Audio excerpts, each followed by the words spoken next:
soir, on est à la Cité internationale des arts. C'est un événement absolument essentiel de la saison sud-africaine en France.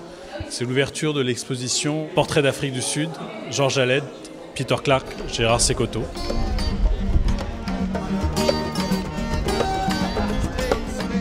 Ce sont trois artistes qui ont documenté la vie quotidienne d'Afrique du Sud pendant des périodes complètement troublées, période de l'apartheid, des peintures qui datent des années 30 pour Peter Clark et Gérard Sekoto, et ces photos que Georges Haled a prises de la vie quotidienne et après la fin de l'apartheid, de la commission Réconciliation et Vérité par exemple.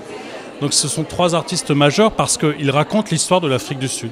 It's a farm, they're farm workers.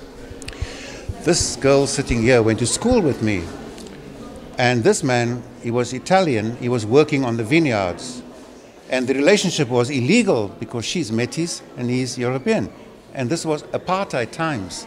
So I love this picture because I walked up and I said to them, hold it, une fois, one time. And for me it's romantic, and it breaks the rules of segregation and racism. It's just magical. Si Gérard Sekoto et Georges Haled ont choisi de partir en exil sous le régime de l'apartheid, Peter Clark, lui, a maintenu sa force de résistance dans la ville du Cap. Tous trois ont souffert au cours de cette période et leur combat pour la démocratie s'est constamment révélé dans leurs peintures, leurs gravures et leurs photographies. Living in South Africa is a passionate affair. It is not perfect, of course, but there no country is perfect. But it is a source of my inspiration. I've always enjoyed traveling. I've enjoyed going out and looking at the world. But I like to go back home again. I photograph the positive aspects of humanity, okay?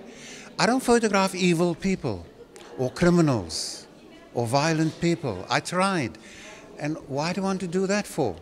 To make money? No. Can somebody live with that in their living room? No.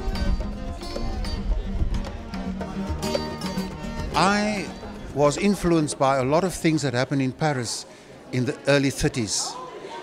Brassai, Henry Miller, and Lawrence Durrell and other artists that came to Paris, which was like the cultural capital at that time, before the Second World War. I still read their books. I just bought a book here in Paris by Brassai. What a fantastic photographer. You know, that is my inspiration. Cartier-Bresson taught me one frame is enough. It's that decisive moment. Today people go, chuk, chuk, chuk, chuk, chuk, chuk. I just go, whoosh, that moment. So he was a huge influence in my life. The important thing about art is it's a journey of discovery. You know, one goes on trying to find out. Something is mysterious the way art is. You become involved in it. Cette saison sud-africaine en France, elle est là pour présenter l'Afrique du Sud d'aujourd'hui. Son énergie incroyable. Dès qu'on met les pieds à l'aéroport de Johannesburg, on ressent cette énergie. C'est un pays en construction, un pays en mouvement.